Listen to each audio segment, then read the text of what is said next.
बहुत सी सिद्धियां हैं। जब कोई भगवत मार्ग में चलता है ना, ये जरूरी नहीं कि आप अष्टांग योग से चलें तभी आपको सिद्धियां मिलेंगी। आप भजन मार्ग में चल रहे, भक्ति मार्ग में चल रहे, यदि आपके अंदर इन सिद्धियों की प्राप्ति की चाह हो तो बहुत जल्दी सिद्धियां मिल जाएं।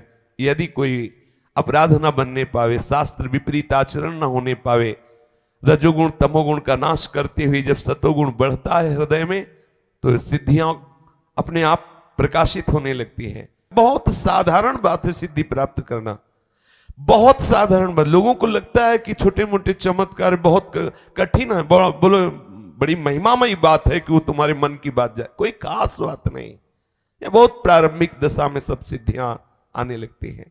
लेकिन जिसका लक्ष्य हो जाता है ब्रह्मबोध या भगवत प्रेम, उसके हृदय में सिद्धियां फटकने भी नहीं पाती। गुरु कृपा की कवच में सुरक्षित आगे बढ़ता चला जाता है। पर यदि तुम्हें लगता है कि संसार का सम्मान, संसार का लोक, संसार का भोग, तो प्रभु का भजन करके देखो, ये सब तुम्हारे चरणों में लुटेंगे। शास्त्रों में वर्णन आया है कि जो पूर्ण एकाग्रता से सात्विक आहार विहार करते हुए नाम जप करता है, उसके अंदर सिद्धियां प्रकाशित होने लगती हैं। महामहिमामयी अणिमा, महिमा, लघिमा, प्राप्ति और प्रकाम्य, ईशिता, वशिता, ख्याति, ये 8 सिद्धियां सदैव प्रभु के चरणों के समीप करबद्ध खड़ी रहती है। वो भक्त की सेवा में आने लगती है। अनूर्मी, ये सिद्धि जिसके हृदय में प्रकट होती है, उसे ना तो कभी भूख परास्त कर सकती है, ना प्यास परास्त कर सकती है, ना शोक, ना मोह, ना जरा, ना मृत्यु, इन पर वो विजय प्राप्त कर लेता है। जो प्रभु के चरणारविंद का आश्रय लेके भजन करता है पर कामना है, तो उसके अंदर ये अनूर्मी नाम की सिद्धि प्रकट होती है। देखो कैसी महिमामयी है। चाहे जितने दिन भोजन न मिले, वो कभी भूख से व्याकुल नहीं हो सकता। 70 दिन तक बालक ओम प्रकाश जी ने ना अन्न ग्रहण किया, ना कोई फल फूला, लेकिन आप प्रसन्न मुद्रा में भगवत स्मरण परायण रहे। और कितने से भक्तों के चरित्र आते हैं। भूख की व्याकुलता स्पर्श नहीं कर सकती उसके हृदय में, प्यास की व्याकुलता स्पर्श नहीं कर सकती, ना तो कोई शोक उसे छू सकता है, ना मोह छू सकता है, ना बुढ़ापा और ना मृत्यु, ये उसको दुख नहीं पहुंचा सकते हैं। देखो, वो मोक्ष नहीं चाहता है, प्रेम नहीं चाहता है, लेकिन भजन में लग गया, लोक हानि की चिंता का त्याग करके। देखो कैसी सिद्धियां, अष्ट वो सिद्धियां जो सदैव भगवान के समीप ही रहती है। भगवान अंश मात्र से उस उपासक को दे देते हैं। और ये महामहिमामयी अनूर्मी नाम की सिद्धि प्रकट होती है। फिर दूसरी सिद्धि दूर श्रवणादि, वो लाखों कोस दूर की बात सुन लेगा। अगर सुनना चाहे, अमेरिका में इस समय वो अमुक है, वो क्या बात कर रहा है, यहां से सुनाई देगा। बैठे बैठे बैठा यहां है और एक एक बात उसकी सुनाई दे रही। ये सिद्धि कहीं से किसी की भी बात वो सुन सकता है कि आप क्या बात कर रहे हैं। जिधर वो ध्यान देगा उधर पूरी बात उसे सुनाई देगी। जैसे हम आपसे बात कर रहे हैं, ऐसे उसको सुनाई देगा। वो जहां की बात, लोक लोकांतर की, जहां की सुनना चाहेगा उसे दूर श्रवणादि, ये सिद्धि प्राप्त होने पर कहीं कुछ भी सुन सकता है, किसी की भी बात सुन सकता है। फिर दूरदर्शन आदि, यहां से बैठे बैठे वो देख सकता है ब्रह्मलोक में क्या हो रहा है, यहां से बैठे बैठे देख सकता है कलकत्ता में क्या हो रहा है, अमुक जगह क्या हो रहा है, देख सकता है, बैठे बैठे देख सकता है। देखो भजन का बल देखो, प्रभु का आश्रय लेकर नाम जप का प्रभाव देखो। बैठे बैठे उसकी दृष्टि इतनी सूक्ष्म हो गई, वो जहां चाहे वहां की बात देख सकता है। मनोजव सिद्धि, वो मनोजव सिद्धि को प्राप्त हुआ उपासक जिस शरीर में चाहे उसमें प्रवेश पा सकता। जिस शरीर में उसके हृदय में भावना हुई कि मैं उस शरीर में, तो उसी के मन में प्रवेश कर गया। जिस शरीर में चाहे उस शरीर में, जैसे भगवान शंकराचार्य एक राजा के शरीर में प्रवेश होकर काफी दिन तक राज भोगों का अनुभव किया, उत्तर देने के लिए कि क्या होता है ये। किसी के भी मन में एक प्रसंग आता है योग वासिष्ठ में, श्री जनक जी के हृदय में एक योगिनी प्रवेश की, बहुत भजन परायण थी। जनक जी भी पहुंचे हुए महापुरुष, जीवन मुक्त महापुरुष, उन्होंने कहा कि तू मेरे हृदय में कैसे आ गई। यद्यपि बाहर भी सिंहासन में बैठी थी और अंदर उनके हृदय में बैठ गई जाके। स्त्री शरीर, भजन परायण और सिद्धियों को प्राप्त किए हुए। तो उसने कहा हम एकांत सेवी तपस्वी जन हैं, जहां एकांत होता है वो हमारा आसन होता है, तुम्हारा हृदय एकांत इसलिए मैं आके बैठ गई। ये देखो जनक जी के हृदय में जाके बैठ, ये मनोजो सिद्धि।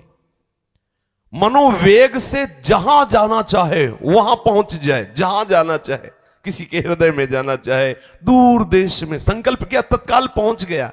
मन जैसे अपना मन में सोचा तो जहां सोचा वहीं शरीर पहुंच गया। लो, न टिकट की जरूरत है न पास करवाने की जरूरत, जहां जहां जाना चाहे लोक लोकांतरों में। ये भजन का प्रभाव। इस मनोजो सिद्धि को प्राप्त चित्रलेखा जी ने पलंग सहित अनिरुद्ध जी को उठा लिया और ला करके बाणासुर के महल में विराजमान किया और कहा सखी यही थे ना? बोले यही थे। ऐसा देखो कितनी बड़ी सिद्धि भगवान के चतुर्व्यूह अवतार में, जैसे राम लक्ष्मण भरत शत्रुघ्न, ऐसे ही वासुदेव संकर्षण प्रद्युम्न और अनिरुद्ध। ऐसी महामयी मनोजो सिद्धि को उपासक प्राप्त कर लेता है। काम रूपी सिद्धि, वो जो रूप चाहे वो धारण कर सकता है, जो रूप चाहे, जैसा रूप चाहे वैसा वो रूप धारण कर सकता है। इस काम रूपी सिद्धि की प्राप्ति होने पर काय प्रवेश, वो भले शरीर छोड़ा हुआ कोई शरीर है उसमें प्रेम, अर्थात मुर्दे शरीर में प्रवेश कर जाना या जीवित शरीर में प्रवेश कर जाना, ये पर काय प्रवेश की सिद्धि प्राप्त हो जाती है। जो सात्विक भाव से स्वच्छंद मरण, जब चाहे तब शरीर छोड़े, ना चाहे तो ना छोड़े, ये कोई भगवत प्राप्ति वाली बात नहीं है।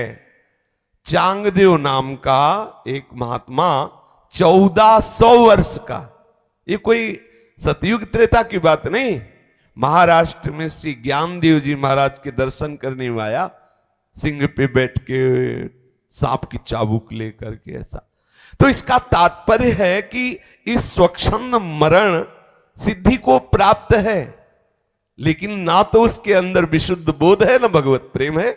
श्री ज्ञानदेव जी के आगे उसका धूल दूसरित हो गया है सब अहंकार सिद्धियों का।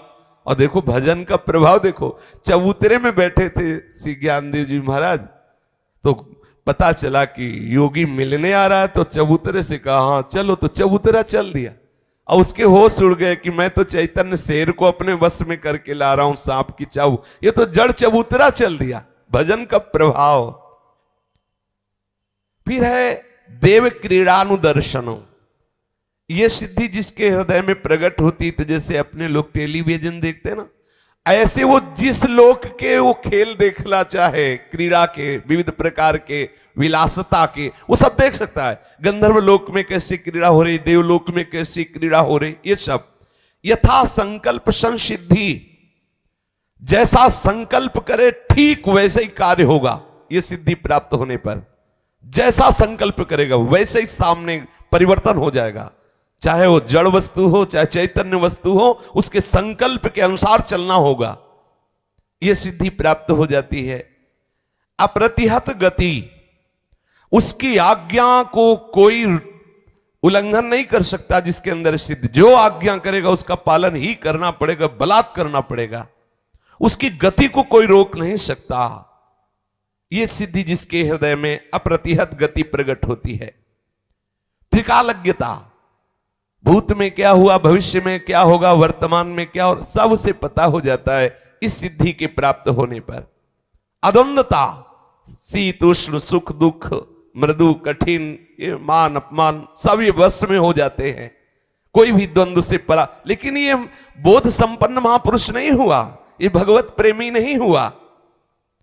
पराचित्ताद्यभिज्ञता, दूसरे के मन में क्या चल रहा है ये बात जान जाना, ये सिद्धि। पराचित्ता व्यभिज्ञता, दूसरे के मन की बात जान लेना। तुम मन में क्या सोच रहे हो, आज तुमने स्वप्न क्या देखा, आज तुम क्या सोच के चले हो, विविध प्रकार के मन की बातें जान लेना। प्रतिष्ठम्भ हो, अग्नि की ज्वाला से ऐसे निकल जाना, जैसे अपने लोग ऐसे टहलते हैं, ऐसे वो अग्नि की ज्वाला में टहलेगा, उसका रोम भी नहीं झुलसेगा। वो वायु के साथ उड़ सकता है, वो जल में ऐसे थल की तरह चल सकता है, भारी से भारी शस्त्र प्रहार होने पर उसकी त्वचा में खरोच भी नहीं होगा, भयंकर से भयंकर मारण विष पीने पर भी विष का कोई प्रभाव उसके ऊपर नहीं होगा, चाहे जितना सूर्य का ताप हो उसके शरीर में गर्मी नहीं पैदा कर सकता। ये सिद्धियां। अपराजय, कोई भी मंत्र से, तंत्र से, बल से उसको पराजित नहीं कर सकता। अपराजय, सब पर वो विजय प्राप्त करने की सामर्थ्य रखता है। इसलिए अगर आपको ऐसा कुछ चमत्कार भी प्राप्त करना है तो प्रभु को भजो, वो बड़े लीलामय हैं, बड़े सामर्थ्यशाली, बड़े कृपामय। लोक हानि की चिंता ना करो, जिस मार्ग के आश्रित आप हुए हो इसमें सब सामर्थ्य विराजमान है। जो चाहोगे, जितना चाहोगे, तृप्त हो जाओगे, ऐसे तृप्त हो जाओगे कि कुछ चाहोगे ही नहीं। चल के तो देखो।